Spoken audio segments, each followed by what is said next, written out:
Dobro večer, pozdravljam vas na online konferenciji Zašto Hrvatska još nije država po mjeri obitelji. Pozdravljam vas sve koji nas pratite online i pozdravljam naše goste, gospodina Luku Mlinarića, voditelja projekta E-roditelj, udruge U ime obitelji, profesora Stjepana Šterca, našeg uglednog profesora, predsjednika odsjeka za demografiju i hrvatsko iseljeništvo na Fakultetu hrvatskih studija. Hvala, mi vas pozdravljamo. Neumornog zagovaratelja demografske obnove Hrvatske i neumornog borca za hrvatsko iseljeništvo i doista bez vas uopće si ne možemo zamisliti kako bi siromašna bila scena kad se govori o demografiji. I pozdravljam našu Ivanu Penović, majku 4 djece i korisnicu mjere roditelj-odgajatelj, o kojoj ćemo isto danas razgovarati. Povod za ovu našu konferenciju, online konferenciju radi covida, je jedna tražilica koju je razvila udruga U ime obitelji, pomoću koje roditelji u Hrvatskoj po prvi puta na jednom mjestu mogu pronaći sve informacije o tome koja roditeljska prava imaju, odnosno na koja financijska sredstva imaju pravo na lokalnoj razini, dakle na razini grada ili općine, na županijskoj razini i na nacionalnoj razini. Luka, ti si voditelj ovog projekta, kako je on uopće pokrenut, kako je osmišljen, evo, kako funkcionira? Pa projekt je, rekao bih, osmišljen zapravo u samoj interakciji s roditeljima, odnosno s onima koji se tek spremaju na roditeljstvo i raduju se jednom tom važnom činu u životu i to jednoj velikoj stvari. A koji su nam zapravo dali svojevrsni input da ni sami ne znaju na koje sve naknade, na koje sve potpore imaju pravo temeljem rođenja djeteta. Dakle, ni oni sami nisu mogli na jednom mjestu pronaći sve jednostavne, jasne informacije na koje to potpore imaju pravo, na primjer, od svoje općine ili od svog grada kad im se dijete rodi. Dakle, to je bio, ajmo reći, jedan glavni okidač zašto se uopće krenulo u ovaj projekt, jer smo i mi sami onda zapravo pred istraživanjem ustanovili da se te informacije ne mogu naći sveobuhvatno na jednom mjestu, bilo da je to neka državna institucija koja bi ih objavila ili gradske ili općinske, tako da smo jednostavno odlučili krenuti u taj projekt. Ideja je bila osmisliti jednu internet tražilicu, odnosno stranicu na kojoj bi zaista bilo sveobuhvatne sve te potpore, sve mjere na koje roditelji imaju pravo temeljem rođenja djeteta, odnosno tijekom njihova odrastanja i općenito u njihovom obiteljskom životu. Dakle, to je bila neka temeljna ideja, neki cilj da pojednostavimo roditeljima upoznavanje s njihovim pravima, a zapravo samim time i korištenje tih prava. I vi ste u stvari tijekom tog projekta ste u stvari po prvi puta na jednom mjestu prikupili informacije svih općina. Koji je to broj gradova, općina? Da, to je, mislim, svi znamo da je to jako velik broj kod nas u Hrvatskoj. Dakle, mi smo prikupili informacije o novčanim financijskim potporama koje dodjeljuju sve općine, njih 428, svi gradovi, 127 gradova u Hrvatskoj i županije zajedno sa gradom Zagrebom, a koje oni dodjeljuju temeljem rođenja djeteta. Mi smo to radili u više faza. Prva faza je zapravo bilo slanje zahtjeva za pristup informacijama svim tim lokalnim jedinicama i onda zaprimanje njihovih odgovora. To je sve trajalo nekih 2 do 3 pa čak i do 4 mjeseca s obzirom da su neki kasnije odgovarali. Po primitku svih tih podataka mi smo ih analizirali, obradili, napravili smo jednu veliku bazu podataka koja je, dakle, prvi put objedinila sve te podatke, jer vi kada utipkate i na stranicama nekih općina, gradova, kada želite naći te podatke, vi ih često ne možete naći. Čak ni oni sami na jednostavan način to ne prezentiraju svojim građanima. Iako tako da, bi to trebao biti njihov plus. Da. Naravno. I nakon što smo prikupili sve te podatke, nakon što smo formirali tu bazu podataka, sljedeća faza je bila izrada web stranica, odnosno web tražilice E-roditelj.hr, na kojoj su svi ti podaci sistematizirano po županijama, gradovima i općinama objavljeni. I kakav je feedback? Da li su korisnici zadovoljni? Za sad je feedback zaista odličan. Dakle, mi smo tražilicu E-roditelj predstavili i ponudili zapravo građanima kao svojevrsni božićni dar. Objavili smo ju neposredno prije Božića prošle godine. I feedback je zaista dobar, dakle ljudi nam sa svih strana pohvaljuju stranicu prvenstveno i zbog dizajna. jer je zaista lijepa, privlačna, ali zbog njene praktičnosti, zbog jednostavnosti korištenja i zbog njene korisnosti. Dakle, zato što su zaista i ljudi sami shvatili, ajme, ovoga nije bilo prije. Dakle, ovo je prvi put tako objedinjeno na jednom mjestu i to je super. I moramo reći da ovaj projekt dijelom, jedan dio je financiran i sredstvima Ministarstva obitelji, rada, odnosno rada, mirovinskog sustava, obitelji i socijalne politike. Bravo. Da mislim da sam točno rekao. Da. Tako je sufinanciranje dijelom sredstvima ministarstva i evo, vjerujem da će i samo ministarstvo u našem izvješću koje ćemo poslati nakon po završetku projekta, da će prepoznati vrijednost i važnost ovog projekta. I da će se nastaviti ažurirati stranice i unositi nove mjere. Ono što je pokazalo, dakle, jedan od ishoda ove tražilice, da se pokazalo da postoje sredine lokalne koje imaju odlične mjere demografske, koje su poticajne, i postoje sredine koje imaju jako loše lokalne sredine mjere. To dakle ipak pokazuje da postoji mogućnost kad se želi ulagati u obitelji i u djecu da se ulaže. Koje su to sredine koje, evo, ti si sad bi izdvojio? Tako je, slažem se. Te razlike se vide čak i na vrlo uskoj razini, dakle i na razini županije vi imate totalno različite mjere od općine do općine. Pozitivnih primjera svakako ima i to, ja bih rekao, i više od onih loših. Evo, ja sam si izvadio zapravo samo neke sredine koje su pokazale zapravo razliku u odnosu na nacionalnu razinu, na nekakav prosjek. Pa evo, svakako je za pohvaliti mjera Grada Zagreba, roditelj odgojitelj, o kojoj ćemo čuti vjerojatno poslije. Ali ima zaista i drugi niz i općina i gradova koji imaju zaista odlične mjere. Evo, na primjer, općina Cista Provo za drugo i treće dijete daje čak 50.000 kuna. Općina Blato 72.000 kuna za četvrto i svako sljedeće dijete. Stara Gradiška daje 10.000 kuna više za svako dijete, dakle prvo 10, drugo 20, 30 i tako dalje. A evo, istaknuo bih i Vir koji zaista ima ogromne potpore. Na Viru za peto i svako sljedeće dijete možete dobiti skoro 200.000 kuna. Tako da. Dakle, neki prepoznaju potrebu da se financijama privuče mlade obitelji ili da ih se zadrži. Profesore Šterc, ovo nam pokazuje da je moguće, dakle, da je moguće na lokalnoj razini kada postoji svijest i želja da se nešto napravi, da se može doista potaknuti i pokazati spremnost lokalne zajednice da se podupire ljude koji žele imati djecu. Zašto mi na nacionalnoj razini nikako ne uspijevamo postići taj efekt? Što se tu dogodilo? Zapravo lokalne sredine su shvatile da sa depopulacijom, izumiranjem, prirodnim padom i tako dalje gube funkcije svog prostora i da oni moraju između ostalog i privući imigraciju mlade ljude, jel? A i one koje su tamo između ostalog poticati, jel, da imaju, jel, i djecu i tako dalje i da osiguravaju na neki način budućnost tog prostora. Moglo bi se tu još spomenuti od Visa do ne znam koga i tako dalje. Dakle, oni kad su vidjeli zapravo da nacionalna razina, Imotski, tako je, da nacionalna razina ne reagira ozbiljnije na ništa, lokalne sredine su krenule. Ja sam osobno u puno njih bio, za dobar broj sam njih radio i programe i tako dalje, demografskog razvitka, jel, pa evo i za Zagreb osobno sam radio program i tako ćemo večeras spomenuti. Prema tome nisu mogli više čekati. Jel, osim toga, ovo što je sad Luka iščitao nama, dakle, to je nominalni zadatak Ministarstva za demografiju, odnosno Ured za demografiju. Nemamo tu kaj razgovarati. Oni su to trebali davno napraviti tu bazu podataka i osiguravati sve ove informacije, dakle, obiteljima, roditeljima, pa i djeci na koncu i tako dalje, jer se do određene dobi, dakle, daju te naknade i na koncu vidjelo se zapravo da mi ne možemo očekivati samo retorikom pomicanje nekakvog procesa u pozitivnom smislu, nego da treba u modernim vremenima dosta materializiranim između ostalog krenuti na poticaje. Međutim, ja bih rekao još sljedeće, dakle, dok se ne uključi nacionalna razina i dok ne bude to komplementarno s nacionalne i lokalne razine, dakle, mi nećemo doživjeti ozbiljni pomak. Što se dogodilo u lokalnim sredinama? Dogodilo se zaustavljanje trenda, kod nekih se dogodilo čak i, dakle, rast stanovništva i tako dalje kao posljedica stimulativne, tako kažemo, imigracije stanovništva, ali mi imamo, dakle, situaciju koja je vrlo negativno na nacionalnoj razini, i dok to se ne posloži, neće se ozbiljnije ništa na nacionalnoj razini pokrenuti. Dalje, ja ću reći, dakle, osim ovih potpora i tako dalje, sve ovo što navedeno, dok mi ne shvatimo da je to ključno, temeljno pitanje razvojno između ostalog i gospodarstva i svih ostalih djelatnosti, i dok u to ne uključimo i ne usmjerimo poticajni porezni sustav, ništa se neće ozbiljnije dogoditi. Jel, to je moja poruka vlasti na koje se oni naravno ljute i tako dalje.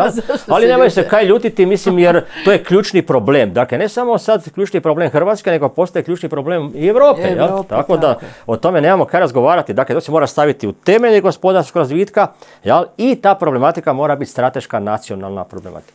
Ali kad govorimo o Europi, postoje države unutar Europske unije koje pokazuju da su ozbiljno shvatile ovaj problem i da ulažu novac upravo i sredstva upravo u svoj razvoj. A kad su oni shvatili to? Oni su shvatili zapravo onog momenta kad su isto tako shvatili da dohvat radne snage neće biti moć isključivo imigracijskim stanovništvom. I onda kad su napravili projekcije, dakle nedostatak radne snage u Europi i pojedinim državama je nevjerojatan, njihova gospodarstva neće se moći razvijati i oni će se morati vratiti klasičnoj paradigmi, dakle klasične stimulativne populacijske politike. Nije to više svjetonazorsko, političko i nekako drugo pitanje, nego je to pitanje ukupnog razvoja.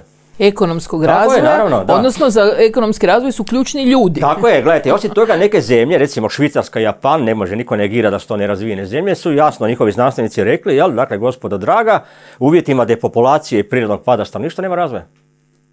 Da. Tako da je to jasno. Ono što mene sad iznenađuje, dakle mi jako dugo čekamo to, pazite, u Hrvatskoj je već 30 godina prirodni pad. Ovih zadnjih 6 godina je nevjerojatan. On je dakle 16.000 ljudi godišnje više umre nego što se rodi. Prošle godine 21.000. I nema, gledajte, nije bilo nikakve reakcije, nikakvog komentara, niko uopće to nije prokomentirao. Na razini politike kao da se ništa nije dogodilo. 21.000 ljudi više umre nego što se rodi u jednoj godini u populaciji koja ima, vjerojatno 3.800.000 stanovnika. I nema reakcije. Mislim, to je nešto što već nas zabrinjava i je li to sad više samo slučajno? A ako nije slučajno, što je? A ako nije slučajno, onda se Hrvatska planski lomi zapravo na najosjetljivijoj problematici, jer ja tvrdim, i to sam izrekao puno puta, nije slomljena agresijom ratnom početkom 90-ih. Dakle, vrlo je jasno, dakle, nije nestao interes pogotovo prema strateškoj i najljepšoj istočnoj jadranskoj obali koja pripada Hrvatskoj. On nije nestao, on i dalje dakle, postoji, takva politička geostrateška priča ostaje ista, samo se shvatilo da se to ne može ratom riješiti, jer smo mi bili tvrdoglavi 90. godina početkom, i sad se to na suptilni način vrlo vjerojatno radi. Jer kako inače kako to bačiti da se mirno gleda da je gubitak na godišnjoj razini stanovništva Hrvatske veći nego za 5 godina vojne agresije. Tako da su to, mislim, ozbiljne stvari. I niko više, pazite tome, kad vi gledate druge zemlje, tako, niko više to ne stavlja u nekakav kontekst, ne znam, ideološki, politički, religijski i tako dalje. Svi oni stavljaju to u temelje zapravo svog strateškog planiranja, i dižu na nacionalnu razinu. Vi ćete vidjeti kakve će biti odluke donesene u pojedinim europskim zemljama, dakle, kad oni shvate da više neće moći računati, da radna snaga čine izbjeglice i prognanici kao jeftina radna snaga, koja usput prolaze strahote dok dođu u Europi pješice i tako dalje, i umjesto da se prema njima pokaže, ok, dakle, vi ste naša buduća radna snaga, onda neke te europske razvijene zemlje pokažu da im je stalo do njih, ako baš hoće, I to onda mora biti planski, selektivni dio i tako dalje, kao što inače je politika migracijska u razvijenim zemljama. Ali ono što je pokazala i ova tražilica, pokazala je da u stvari, i što pokazuju brojna istraživanja, da postoji i u Hrvatskoj jedan dio ljudi koji bi želio imati više djece nego što ih u konačnici imaju. I u principu mjere koje ste vi objedinili na jednom mjestu su one koje onda tim ljudima potiču ih, omogućuju im da imaju djecu. Sigurno, svakako ove mjere su uvijek stimulativne, dakle posebno ovakve mjere, dakle, koje potiču mlade obitelji da ostanu tamo gdje jesu. Ili čak suprotno, što je isto pozitivno, da mlade obitelji odluče napraviti jedan iskorak u životu i otići možda negdje drugdje graditi svoju budućnost. Jer nije samo do potpora koje se tiču rođenja djeteta. Postoje brojne druge potpore koje neke jedinice dodjeljuju. Bilo da su one vezane uz kreditiranje nabave nekretnine ili ne znam, uz zapošljavanje ili uz školovanje djece, vrtićki odgoj djece. Dakle, puno je tu drugih mjera koje se mogu u kombinaciji ponuditi obiteljima da ili ostanu tamo gdje jesu, da ne idu, ne znam, u veći grad trbuhom za kruhom ili još gore van Hrvatske. I da imaju bolju kvalitetu života u konačnici. Tako je, naravno. Ali htjeli ste nešto... Da, ja sam rekao, ovo je izuzetno bitno. Dakle, komplementarne mjere moraju biti. Nisu one samo vezane između ostalog za demografske poticaje, nego one moraju biti vezane između ostalog za razvijanje ove silne polarizacije ili koncentracije stanovništva u gradu Zagrebu i velikim gradovima. Ostali prostori nam ostaju prazni, i isto tako treba biti izazov mladim ljudima da oni, ovo što ste vi rekli Luka, da krenu dakle, u djelatnosti koje se zasnivaju na potencijalu nekog prostora, ali to mora biti poticaj, to mora biti koncept, to mora biti kao što je bio ono zakon o područjima posebne državne skrbi. Gdje su jedan dio mladih obitelji doselio, potaknuti i radnim mjestima i svime. A na neki način je u stvari sad ovaj COVID-19 pokazao da jedan dio radnih mjesta doista može biti dislociran i da je moguće uz fleksibilnost radnih mjesta to omogućiti. Evo, dakle, Ivana, ti koristiš mjeru roditelj odgajatelj. Reci nam malo o tome. Kad si ju počela koristiti, kada ju je tvoja obitelj počela koristiti? I reci nam prvo koliko su stara tvoja djeca. Znači, ja sam mama 4 djevojčice u dobi od 11, 9, 7 i 3,5 godine. I mjeru roditelj odgojitelj sam počela koristiti prije otprilike 2,5 godine kad je naša druga djevojčica krenula u 1. razred. Sad imam već 3 školarke i jednu malu djevojčicu, odnosno tu najmanju, koja je sa mnom sada doma i evo i mogu reći da sam jako sretna evo što mogu biti doma i što na neki način joj mogu pružiti tu jednu sigurnost odrastanja u domu da recimo ne mora pohađati. Pa da, iz 4 djece je sigurno puno ima tu koordinacije i organizacije. Tako je, da, to je dosta izazovno, dani su dosta dinamični, ali evo ova mjera je na neki način i financijski i ovako što možemo odgojno pružila sigurnost našoj obitelji, tako da evo im same pohvale za dakle, tu mjeru. Dakle, mjera roditelj odgajatelj postoji samo u gradu Zagrebu, ne u drugim gradovima? Tako je, da, mjera roditelj odgajatelj postoji u gradu Zagrebu. Ona trenutno, ta novčani iznos koji roditelj odgajatelj dobiva iznosi oko 4600 kuna. Isplate su jednomjesečno i djeca ne idu niti u jaslice niti u vrtić. Tako, djeca nisu korisnici dječjih vrtića. Dakle, jedan dio koji grad inače ulaže u vrtiće i jaslice za korisnike je ovdje se uštedio, jer su djeca kod kuće.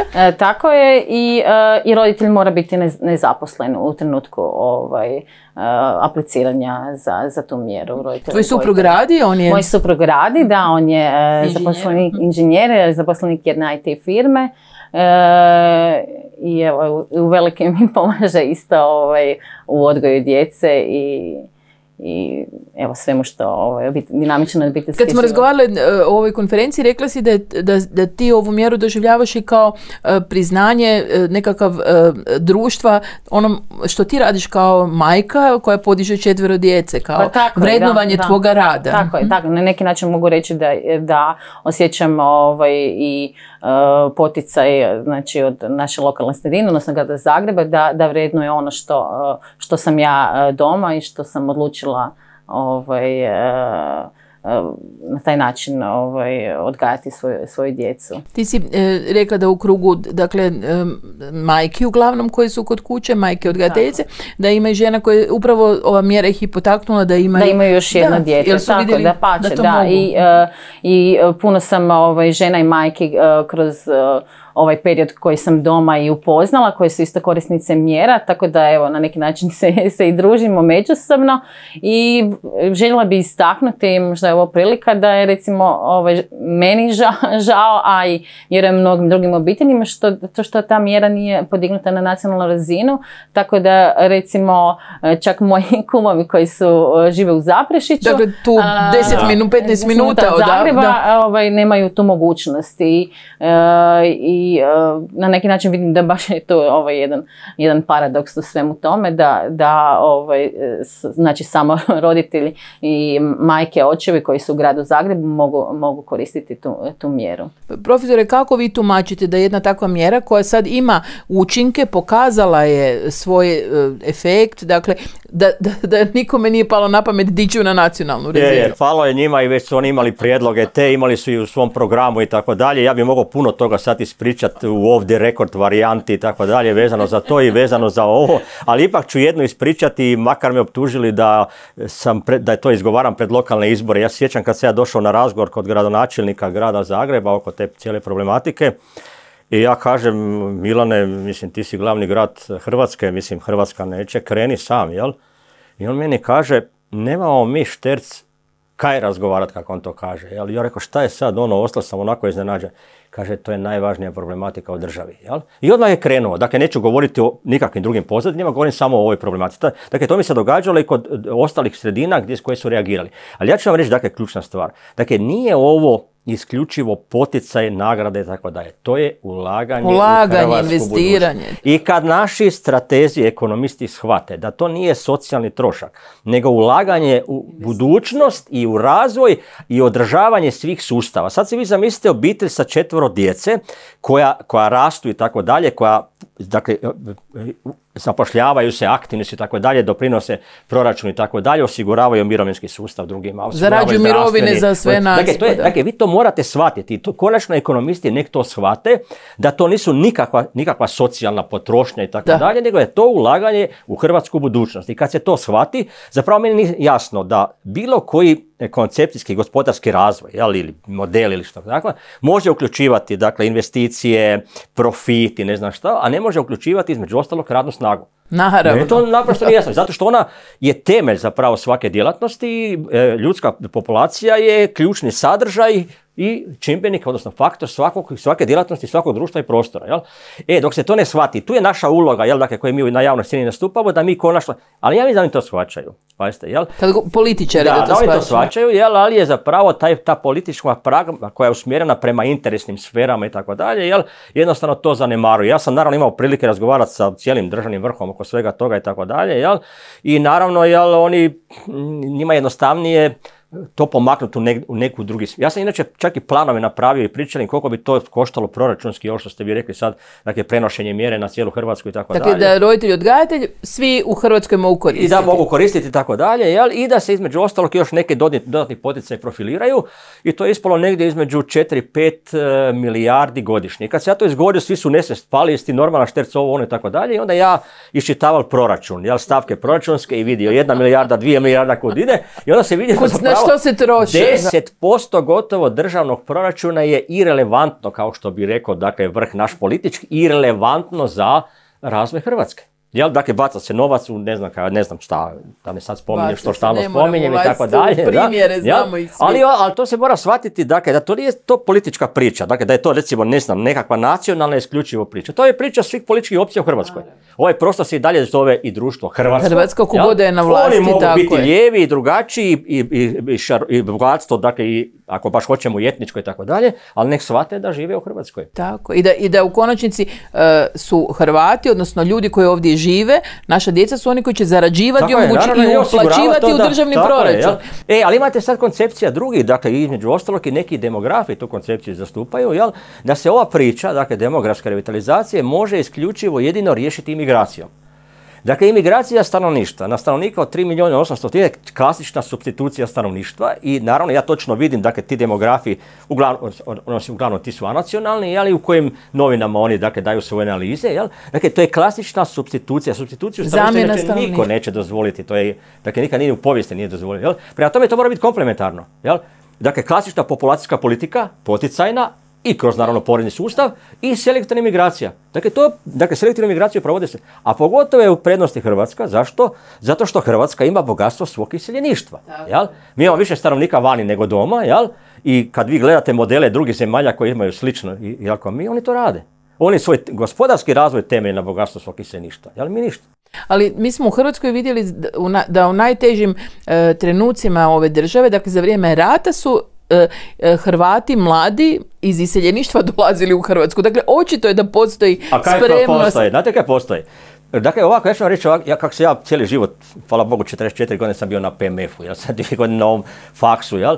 Dakle, ja vidim da polako kod tih mladih isklinjava, dakle, taj nacionalni identitet, jel. Oni naprosto u postupanju vidite da isklinjava. Gdje ga oni vraćaju? Oni ga vraćaju tek kad isele. I onda shvaćaju zapravo da su pripadnici hrvatskog društva i prostora.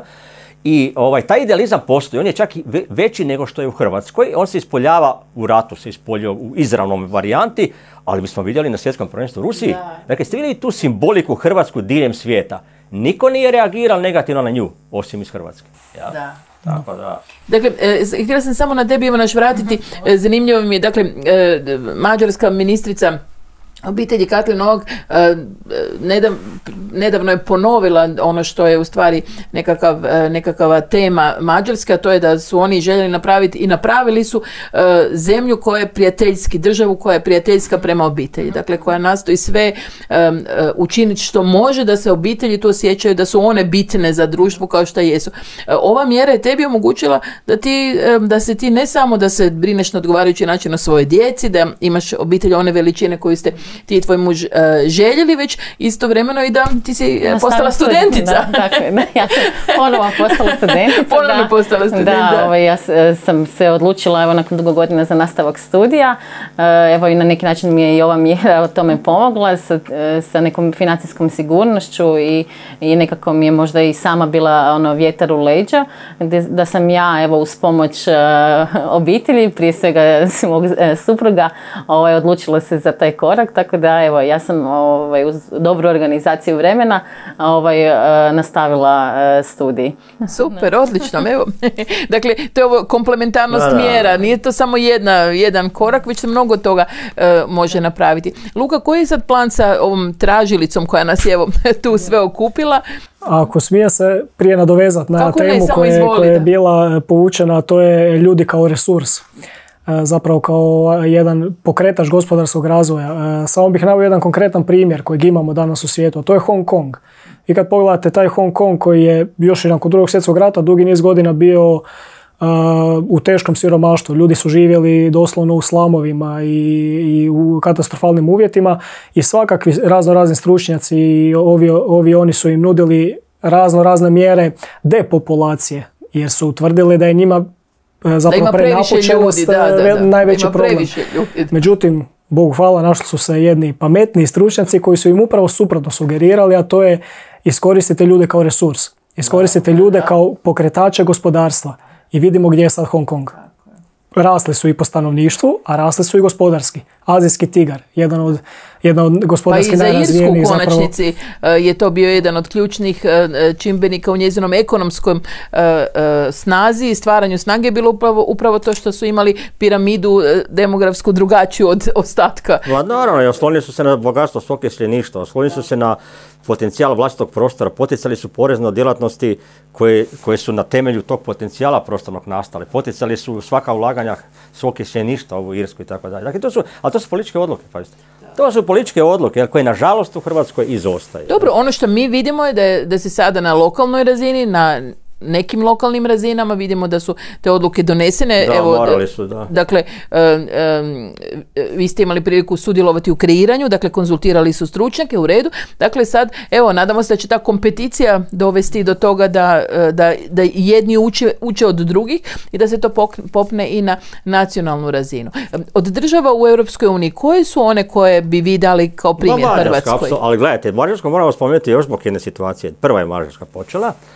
Dakle, potpuno se jasno shvatilo kako to počinje. Jel? Dakle, dalje ću reći, bez obzira na sav modernizam oko nas, jel? Dakle, preko 80% djece se rađa iz braka, ili u brakovima. Jel? Mađarska je počela poticati bračnost. Jel? I stupanje mladih ljudi u brak i kretala je sa poticajnim mjerama vezano za stambeno rješavanje, za kredite, za aute, za ove tako dalje, i poreze. Jel? I onda je donijela mjere, dakle, ovisno o broju djece u tom braku, dakle, te se mjere onda anuliraju i, dakle, korisnici ne moraju vraćati mjere. Dakle, to je jedna zapravo ključna mjera, jel? Onaj porezni sustav koji sam spomenuo i kad sam ja proučavao taj njihov model, vidio sam zapravo, dakle, nakon toga njihove parametre vezano za tu problematiku su sasvim drugačiji, jel? Oni jednostavno, dakle, potiču mlade. Ok, dakle, mi se možemo reći, sad će meni reći, vrlo često mi govore, gle, šterci, ima tu kemija, ovo, ono, ljubav, sve to štima, to postoji, jel? Ali čekaj, mi smo moderno društvo i tako dalje, koje reagira na okruženje oko nas, jel? I ti zapravo pokazuješ da ti je izuzetno stalo i nije jedanput zapravo njihov čelni čovjek izgovorio, jel, da je njihovo političko djelovanje u interesu mađarske populacije. A onda tek evropske, pa svemirske, pa ne znam koje, jel? Tako da, shvaćate, to je taj koncept koji mora biti, jel? A osim toga, mi isto tako, ja ne razumijem da se ne mogu takve odluke donositi. Jednostavno ne razumijem. Mislim, vrlo često ljudi koji imaju više od 3 djece kažu da im je auto problem, jer toga što moraju preći kupiti drugu kategoriju vozila. Mađarska je čak i to riješila. Dakle, to je ovo što kažete, da se vidi da je netko ozbiljno uzeo sve elemente važne za život jedne obitelji i sve ono što će ljude omogućiti im da imaju onoliko djece koliko žele imati. Da, naravno. I gledajte, moram spomenuti Irsku. Dakle, to sam zaboravio. Dakle, zašto? Kako se ja vrlo često u javnosti spominjali Irsku, što se dogodilo? Dogodilo se zapravo da me irska veleposlanica pozvala na razgovor. Jel? I mi smo fino razgovarali i tako dalje. Jel? I sad ja pitam kako ste ovo to napravili to i oni meni fino dali knjige, jel, koje su objavili, jel, dakle, kako se oni odnose prema svom iseljeništvu i tako dalje. Jer Irska je danas najmlađa populacija u Europi sa poprilično pozitivnim demografskim trendovima i naravno prostor useljavanja i koga? Mladog, obrazovnog stanovništva iz cijele Europe. Jel? Zašto? Zato što su digli gospodarstvo, digli su ga na temelju ulaganja vlastitog iseljeništva, jel? Kojeg su oslobodili naprosto poreza na dobit na 10 godina na svako ulaganje. Šta je to problem? Dakle, to je isto tako jedna odluka. Naravno. Ovog momenta, recimo, mi nemamo takve koristi od našeg iseljeništva ulaska u proračun, osim doznaka. Doznake su vrh, jel? Doznake su, 100 puta ću to ponoviti, na razini možda 19 milijardi kuna godišnje. I one su veće nego što su sve moguće strane investicije u Hrvatskoj. Dakle, investitori broj 1 u Hrvatsku je hrvatsko iseljeništvo. Ali gledajte, sad kad smo mi radili smo procjene, projekcije i tako dalje, ako oni mogu poslati 19 skoro milijardi doznaka u financijski sustav države svojima, jel tu u Hrvatskoj, koliko je investicijski potencijal njihov onda? Koliko tek bi mogli investirati? Pazite, i onda smo mi došli do nekakve razine, možda bi to bilo možda 60 milijardi godišnje. Jel? Dakle, kad bi se pravno to posložilo, kad bi se njima kad bi se omogućili ulazak investicijskih hrvatskog iseljeništva. To je bila strašna cifra, dakle to je nezamislivo zapravo na naših 3.800.000 stanovnika. Jel? Ali kaj se to događa? Događa se zapravo da još uvijek danas naš politički elitizam nasljedni smatra hrvatsko iseljeništvo političkim protivnikom. Da, to je nevjerojatno. To je nevjerojatno. I danas, 2021. je odnos kao da su oni naši protivnici, a ne kao da su bili glavni sustvaratelji ove države. Naravno, gledajte, vi ste imali situaciju kad je predsjednica bivša odlazila u Južnu Ameriku, to su bili natpisi da su tamo njih ne znam kakvi ekstremisti dočekali. Pazite, to je 3. generacija nakon Drugog svjetskog rata koji žive u uređenim zemljama. I oni njih tu, dakle oni a priori, članovi obitelji poistovjećuju sa nekim možda koji ima nekakvu političku ideju unutar obitelji. To je nevjerojatno. I to oni kažu da su moderni, da su široki, da nemam pojma šta su. Jel? Dakle, to je nevjerojatno. Da se to događa. A događa se baš kod nas. Da, i to je jedna sigurno od čimbenika koji otežava povratak ljudima u Hrvatsku. Apsolutno. Luka, ti si mi ostao dužan odgovor. Koji? Dobro da si nam... Super. Dobro da si nam protumačio Hong Kong, ali reci ti nama što će biti plan. Konkretno vezano uz projekt. Pa projekt svakako ima dugoročnu viziju, iako je on kratkoročno financiran od strane ministarstva, ali vizija projekta je puno šira od toga. Kao što i sam slogan kaže, sva roditeljska prava na jednom mjestu, to zaista je cilj. Cilj je da ta tražilica zaista obuhvati sva prava, ne samo novčane potpore koje roditelji mogu dobiti od jedinice lokalne, regionalne ili na nacionalnoj razini, već i ono što sam već spomenuo ranije i prava na što se tiče vrtićkog odgoja, školskog obrazovanja, dakle različite stipendije na koje djeca imaju pravo, stambeni nekakvi poticaj za zapošljavanje, prijevoz, tako dakle da sve bude objedinjeno na jednom mjestu, pa i ove naravno nacionalne zakonske ove mjere, odnosno potpore rodiljne i roditeljske naknade, za koje isto dobivamo vrlo često feedback da su roditeljima jako nejasne, da čak i na službenim stranicama državnih institucija ne mogu zaista shvatiti o čemu se tu točno radi, koliko oni mjeseci imaju određena prava, koje naknade im se isplaćuju. To je jako komplicirano napravljeno i zaista tu ćemo se isto dati truda da to probamo pojednostaviti i da ljudima isto pokušamo objasniti. Zato je dobro što nam se ljudi obraćaju putem kontakt obrasca na našoj stranici, potičem ih da to čine i dalje i zaista nam daju i dobre prijedloge za doradu stranice, ukazuju nam ukoliko smo naravno nenamjerno učinili neku pogrešku. Ali otvaraju potpuno nova pitanja. Vidimo da postoji puno elemenata koji bi mogli biti još bolji. Široka je tu problematika i zaista ljudi su žedni informacija i evo, vjerujemo da ćemo im kroz ovaj projekt to i omogućiti. Ja sam bih htjela samo dodati da evo, ja kao roditelj odgojitelj i sama sam se, odnosno kao građanin našla u situaciji da mi je bilo vrlo teško doći do nekih informacija. Bilo je tu, ne znam, more klikova za jednu informaciju i vrlo su nejasne te sve informacije koje jesu na stranicama službenim ministarstava ili tako. Tako da evo sve pohvale za ovaj projekt i mislim da će to baš olakšati roditeljima pronaći sve mjere koje su im dostupne, a vrlo često se zna baš dogoditi da uopće nisu upoznati koje sve mogućnosti imaju i koje financijske sredstva mogu olakšati obiteljski život. Dobro, imate još nešto bi htjeli reći? Ja bi privodila kraju ovu našu online konferenciju. Pa evo, ja bih kao voditelj projekta e-roditelj zaista potaknuo ljude da posjete našu tražilicu, da se uvjere zapravo koliko dobar posao smo napravili i eto da nam komentiraju, da nam daju svoje mišljenje što i kako bismo mogli dalje, a mi ćemo nastaviti zaista tu stranicu učiniti onime što nam je cilj, da to bude mjesto gdje će mlade obitelji naći informacije i koji će ih na kraju krajeva i potaknuti da imaju više djece i da zaista žive obiteljski život onako kako oni to žele. Profesor. Da, ja bih rado poručio, naravno vi znate kome ću ja poručiti, političarima ili političkom sustavu. Dakle, nama se događa sad sljedeće, da se uglavnom procjene, odluke i tako dalje donose na osnovu političkog osjećaja i interesa.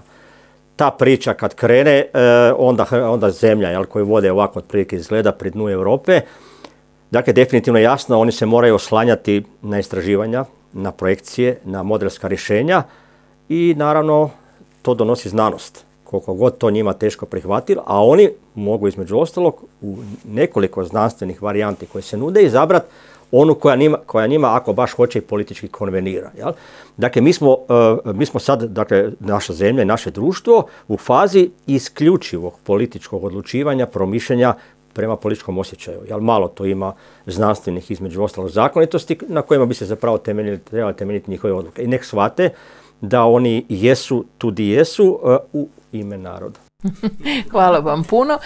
Zahvaljujem se svima vama koji ste pratili online ovu našu konferenciju i završila bih riječima jednog mladog oca, 5 djece, koji je rekao da mu najviše ide na živce da kada se govori o mjerama za djecu i za obitelji, da se govori o tome kao o pomoći, a da kad se govori o poljoprivredi, da se govori o poljoprivrednim poticajima. I on je rekao, ja bih želio da svi shvate da su ovo tu isto poticaji i da je to, kao što je profesor Šterc rekao, ulaganje u našu budućnost.